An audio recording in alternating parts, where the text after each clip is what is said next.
Bulldog. Yeah, do you have any Charles Bronson records? Any who?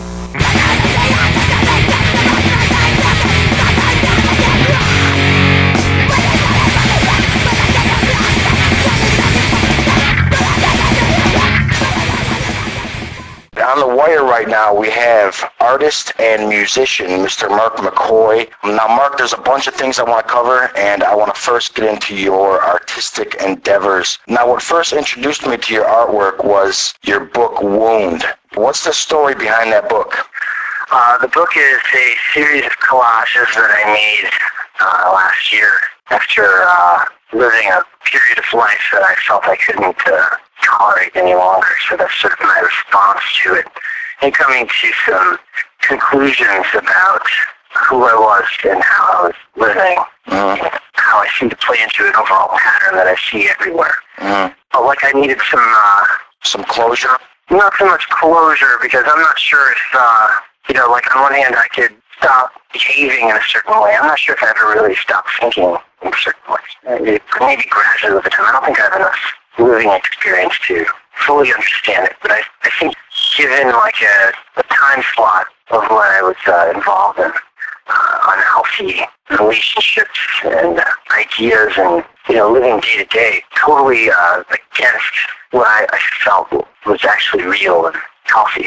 And now a lot of the stuff you put out is done on a very limited basis. Now, is that book still available for purchase, or is it completely out of print?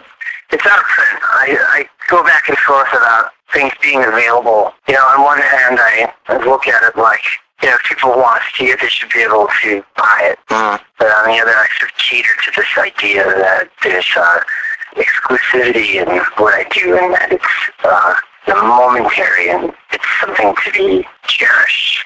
And underneath that idea of cherishing something, it's not being like a widely available thing. It's like a treasure. I want to make treasures. Okay. And you just actually wrapped up a solo exhibit in LA for a collection of work titled Hollow. Now, what's the idea behind that material?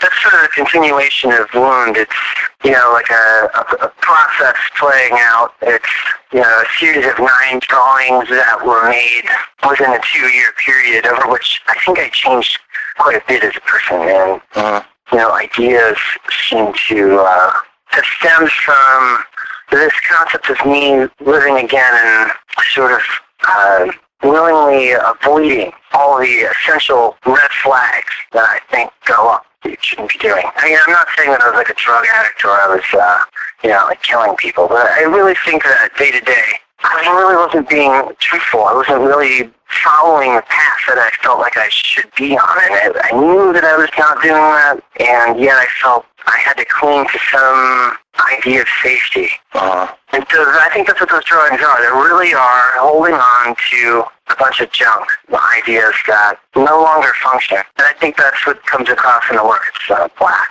ink on paper, a lot of white space. So basically there's these isolated structures like floating in space. Yeah, the fascinating pieces of work. And now you also did an interesting thing for the show. You created an audio soundtrack to accompany that work, and the material's aptly titled Hollow as well. Now, I haven't heard the music, but I heard some pretty dark, a dark companion to the work.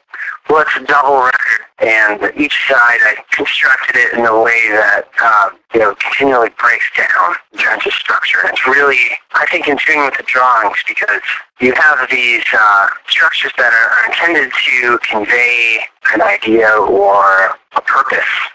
Like if you compare a house to a song, it has a purpose. It conveys meaning. And to confuse that, to disassemble that, to break that down, that's the area that I find the interesting part. What happens when those things don't actually work? And you spend all this time trying to force them to work, and they just really work against you. Those songs that I made, I think they convey that. You're also involved in something titled Unveiled, and that's part of the Draw Group art show? Yeah, that was a bunch of artists that make music that were asked to take part in the group show, and the guy that did it seems really cool. I mean, he asked some people that I think I respect quite a bit. As artists and musicians? Yeah, they seem to go hand in hand. I know a lot of them, and it's interesting to think, like, what draws people to do what they do. I mean, there's some sense of community that's, I think, necessary. I don't really need those true loners that don't have that network, that don't have that audience. They don't need an audience. I feel like everyone does in some at least disattached way. You're currently residing in New York, and you're originally from the Chicagoland area. At what point in time did you make that exodus to the East Coast? After I finished my undergraduate, I decided, it's time. I could tell that I could very easily just stay there and stagnate, which I felt like was inevitable for anyone that did. Maybe they didn't think that way, but a lot of my friends who I'm still in touch with, they seem to have gone a path that, it's pretty standard. I mean, they get married, they buy a house, they have normal things, they have kids. Yeah. But I think living here, there's a lot of people that think that way. Now, as far as the music goes, you've been involved with a number of musical projects over the years. Now, is Das Old still the most current project of yours? No, that one ended in 2006. We went on a tour, and then that was done. Okay. I started a new one called Failures that initially had the guitar player of Das Old involved in it, but since he lives so far away, I think we all just sort of felt that we didn't need to do Das Old number 2, the sort of transatlantic band with people living in separate countries. It was too much to try and get together, do things. Yeah, I understand there was a pretty intense geographic complication involved with the whole project.